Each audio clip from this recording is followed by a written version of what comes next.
Hi everyone, welcome to sleepy classes. Guys, आज हम discuss करेंगे डेली डोज में हिस्ट्री से रिलेटेड क्वेश्चंस। तो चलिए सेशन को स्टार्ट करते हैं। फर्स्ट क्वेश्चन है, Ibn Battuta went to China as an envoy of which one of the following Delhi sultans. A option है अलाउद्दीन खिलजी, बी है मोहम्मद बिन तुगलक, सी है तुल्तमिश एंड डी है फिरोज शाह तुगलक। बहुत ईजी क्वेश्चन। 5 सेकंड का टाइमर ऑन कीजिए एंड देन इस क्वेश्चन का सही आंसर मार्क कीजिए। उसके बाद हम इस क्वेश्चन को डिटेल में डिस्कस करेंगे। चलिए, होपफुली अभी तक आपने इसका सही आंसर मार्क किया होगा। इसका सही आंसर है मोहम्मद बिन तुगलक, या यहाँ पर जोना खान भी लिखा आ सकता है। देखिए, दिल्ली सल्तनत के बारे में आपको कुछ आइडिया होना चाहिए। यहाँ से क्वेश्चंस बहुत पूछे जाते हैं मेडिवल हिस्ट्री में, और यहाँ मैं आपको बता देता हूँ। फर्स्टली, दिल्ली सल्तनत स्टार्ट हुई थी 1206 में, और फर्स्ट रूलर थे कुतुबुद्दीन ऐबक। स्लेव डायनेस्टी का रूल यहाँ स्टार्ट हुआ था।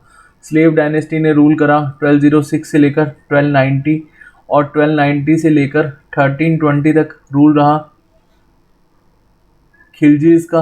और खिलजी के दो इंपॉर्टेंट रूलर है, वैसे 3 रूलर हुआ करते थे, जलालुद्दीन खिलजी, और उसके बाद थे अलाउद्दीन खिलजी एंड मुबारक शाह खिलजी। उसके बाद 1320 से लेकर 1390 के आसपास यहाँ पर तुगलक्स ने रूल करा। 1390 से लेकर 1398 तक यहाँ बहुत ज़्यादा इंस्टेबिलिटी फैल गई थी, और उसके बाद तैमूर का इन्वेजन हमें देखने को मिला था, और फिर काफ़ी समय तक यहाँ कोई रूल ही नहीं इस्टेब्लिश्ड हुआ।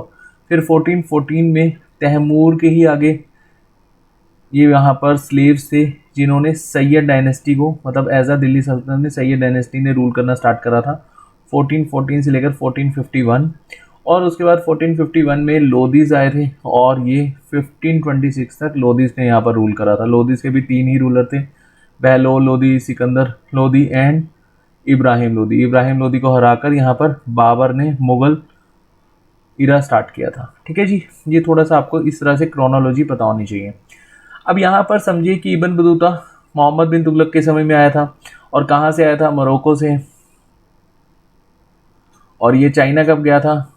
याद रखना है आपने, 1342 में। ठीक है जी, तो ये ईयर आपको पता होना चाहिए। ठीक है जी, 1342।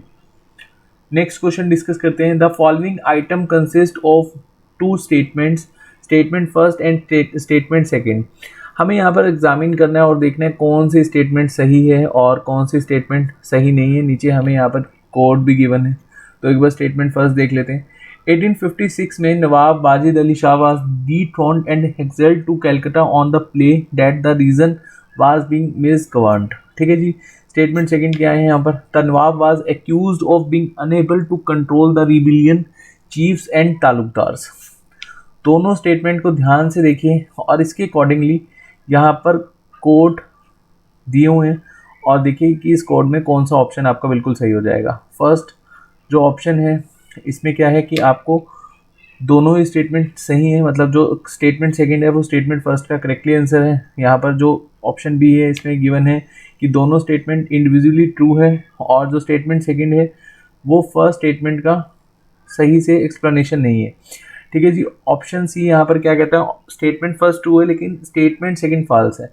और option D, statement first false है लेकिन स्टेटमेंट सेकंड ट्रू है। 5 सेकंड का टाइमर ऑन कीजिए, उसके बाद इस क्वेश्चन को पहले खुद से अटेम्प्ट कीजिए। काफ़ी अच्छा क्वेश्चन है, देन हम इस क्वेश्चन को डिटेल में डिस्कस करेंगे।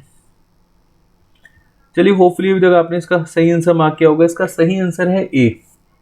दोनों ही स्टेटमेंट यहाँ पर सही है, मतलब यहाँ पर स्टेटमेंट फर्स्ट भी सही है, स्टेटमेंट सेकंड भी सही है, और स्टेटमेंट सेकंड करेक्ट एक्सप्लेनेशन है स्टेटमेंट फर्स्ट का।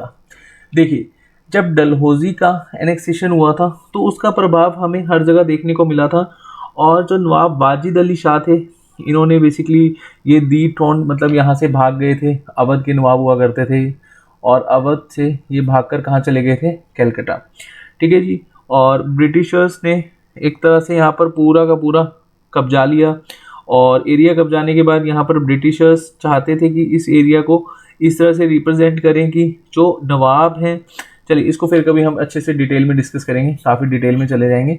अब यहाँ पर देखिए, फर्स्ट स्टेटमेंट तो बिल्कुल सही है कि जब डलहौजी ने एनेक्सेशन किया था तो वाजिद अली शाह जो था वो भाग गया था, कहाँ पर? कलकत्ता में। और ये कहाँ का नवाब था? अवध का था। ठीक है जी। अब जो तालुकदार थे वो बहुत ही स्ट्रॉन्ग थे। तालुकदार को मैं इस तरह से आपको बताता हूँ कि इंडिविजुअली अगर हम तालुकदार को देखें तो इनकी खुद की सेना भी होती थी। लगभग मान लो कि जो सबसे स्ट्रॉन्गेस्ट तालुकदार है उसकी 12,000 के आसपास सेना होती थी, और थोड़ा सा ऐसे लगा लो कि हाँ ठीक है ये स्ट्रॉन्गेस्ट तालुकदार है तो इसकी सेना होती थी किसी की 200, किसी की 300, किसी की 400। मतलब यहाँ पर तालुकदार भी क्या है, काफ़ी स्ट्रॉन्ग है, और तालुकदार के अपने फोर्ट्स भी बने हुए थे। और ये ब्रिटिशर्स को बिल्कुल भी गवारा था नहीं। जब तालुकदार इतने ज़्यादा स्ट्रॉन्ग थे तो ब्रिटिशर्स ने इनको सप्रेस्ड करना शुरू कर दिया। तो अल्टीमेटली यहाँ पर तालुकदार भी सप्रेस्ड हो गए थे क्योंकि नवाब ऑलरेडी यहाँ से भाग चुका था। ठीक है, और इस समय पूरी की पूरी कंडीशन ब्रिटिशर्स के हक में चली गई थी। ठीक है जी, फिर कभी हम डिटेल में इसको डिस्कस करेंगे। वैसे हिस्ट्री की जो प्लेलिस्ट है मॉडर्न हिस्ट्री की, वो मैंने काफ़ी अच्छे से काफ़ी डिटेल में डिस्कस की हुई है, इसको आप देख सकते हैं। चलिए नेक्स्ट क्वेश्चन है हमारा, which of the following statement is are correct. देखिए दो स्टेटमेंट है यहाँ पर। The Satavahanas ruled over parts of western India and the Deccan, and second statement है Satavahanas repaired and rebuild Sudarshan lake. दोनों स्टेटमेंट को ध्यान से देखिए और देन इस क्वेश्चन का सही आंसर मार्क कीजिए। बहुत ही इजी क्वेश्चन है ये। चलिए होपफुली अभी तक आपने इसका सही आंसर मार्क किया होगा। इसका सही आंसर है ऑप्शन ए। ठीक है जी, देखिए सतवाहन्स ने रूल किया था वेस्टर्न इंडिया में, डेक्कन में, बिल्कुल सही। और ये रूल इनका लगभग 1000 साल चला था। आप ऐसे याद रख लो 2 BC से लेकर, नहीं 1000 नहीं सॉरी, 2 BC से लेकर 2 AD, सॉरी यहाँ पर 400 ईयर के आसपास इनका रूल चला था सतवाहन्स का। ठीक है जी, और सतवाहन्स ने ये रिपेयर नहीं करा था। सुदर्शन लेक रिपेयर किसके द्वारा किया गया था? रुद्रमन के द्वारा। Sudarshan lake was first repaired by रुद्रमन without imposing any tax on his subject। ठीक है जी, तो यहाँ पर आपका इस क्वेश्चन के अकॉर्डिंगली स्टेटमेंट फर्स्ट बिल्कुल सही हो जाएगी, मतलब ऑप्शन ए आपका यहाँ पर सही हो जाएगा। नेक्स्ट क्वेश्चन है, Mughal empire Jahangir gave the title of English Khan, या इसको हम फिरंगी खान भी बोल सकते हैं। तो फिरंगी खान का टाइटल जहांगीर ने किसको दिया था? Option A Albuquerque, B Francisco de Almeida, C William Hawkins and D Henry the Navigator. पुर्तगीज का जो फर्स्ट अटेम्प्ट था इंडिया की खोज में वो किया था हेनरी द नेविगेटर ने, प्रिंस हेनरी द नेविगेटर। और उसके बाद फर्स्ट गवर्नर बने थे हमारे पुर्तगीज की तरफ से अल्फेंसो डे अल्मेडा। ठीक है जी, फ्रांसिस्को अल्मेडा। और उसके बाद सेकंड गवर्नर बने थे एल्बेक्यूक्यू। तो ये तो बिल्कुल भी नहीं होगा। मुगल एम्पायर में इंग्लिश जो मैन है वो यहाँ पर एक ही ऑप्शन है, विलियम हॉकिंस। थोड़ा सा अगर आपको यहाँ पर ऑप्शन के थ्रू आंसर को निकालना आता है तो बहुत ईजिली आप निकाल पाएंगे। विलियम हॉकिंस ने ट्राई किया था कि जहांगीर इनको परमिशन दे दे, क्योंकि अकबर के समय तो ब्रिटिश ईस्ट इंडिया कंपनी को परमिशन मिली नहीं थी कि ट्रेड कर सकते हैं। तो यहाँ पर विलियम हॉकिंस ने जब जहांगीर के एम्पायर में आकर पर्शियन लैंग्वेज बोली तो जहांगीर बहुत इम्प्रेस्ड हुआ। जहांगीर को लगा ये क्या हो गया, यहाँ पर एक गोरा पर्शियन लैंग्वेज बोल रहे हैं। तो बहुत ज़्यादा इम्प्रेस्ड होकर जहांगीर ने टाइटल दे दिया था फिरंगी खान का। ठीक है, और जहांगीर यहाँ पर मान गया था कि ठीक है आप ट्रेड कर सकते हो। लेकिन लेटर ऑन यहाँ पर पुर्तगीज़ का फिर दबाव पड़ा, फिर जहांगीर ने मना कर दिया। लेकिन फाइनली यहाँ पर ब्रिटिश ईस्ट इंडिया कंपनी को काफ़ी मुशक्क़त करने के बाद परमिशन मिल गई थी कि आप इंडिया में ट्रेड कर सकते हैं। ठीक है जी, चलिए उसके बाद नेक्स्ट एंड आज का हमारा जो लास्ट क्वेश्चन है, काफ़ी अच्छा क्वेश्चन है और इस तरह के क्वेश्चंस बहुत ज़्यादा पूछे जाते हैं, थोड़ा सा कंफ्यूजिंग है, देख लेते हैं एक बार। Match list 1 and list second, select the correct answer using the code given below the list. ठीक है जी, यूपीपीसीएस में आया हुआ है 2016 में। सभी क्वेश्चन प्रीवियस ईयर हैं और मेरा इनिशिएटिव यही रहेगा कि प्रीवियस ईयर क्वेश्चंस ही आप लोगों को ज़्यादा से ज़्यादा करवाऊँ, एक आपको आइडिया लगे कि क्वेश्चन किस तरह से पूछे जाते हैं। ठीक है जी, देखिए लिस्ट 1 क्या है, ए में first Carnatic war, third Carnatic war, second Carnatic war and first Mysore war. ठीक है जी, और यहाँ पर लिस्ट सेकंड में क्या है, ended by the treaty of Paris, Britishers lose inconclusive war and ended by the treaty of Aix la Chapelle. बहुत ही इजी क्वेश्चन है।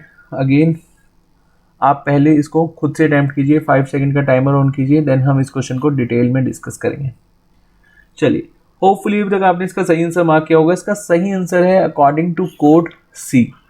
देखिए यहाँ पर फर्स्ट कर्नाटकी वार का क्या रिजल्ट निकला था, ट्रीटी हुई थी, ट्रीटी ऑफ एलेक्सला चैपल।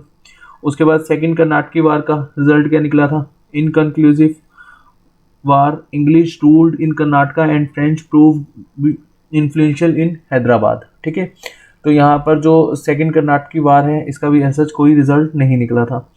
ठीक है, उसके बाद आपका है यहाँ पर थोड़ा सा ऑप्शन इंटरचेंज हो गया।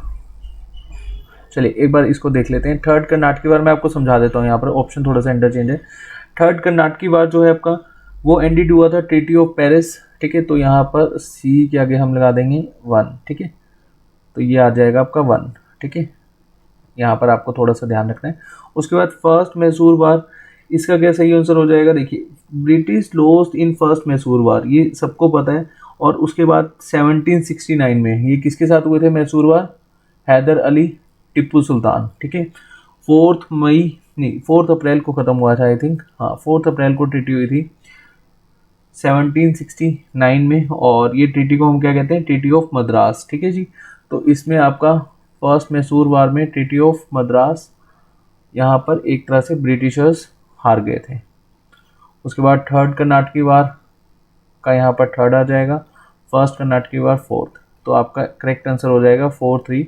यहाँ पर जस्ट इस तरह से आपको लिखना है, बाकी आपका सही है। ठीक है, ओके।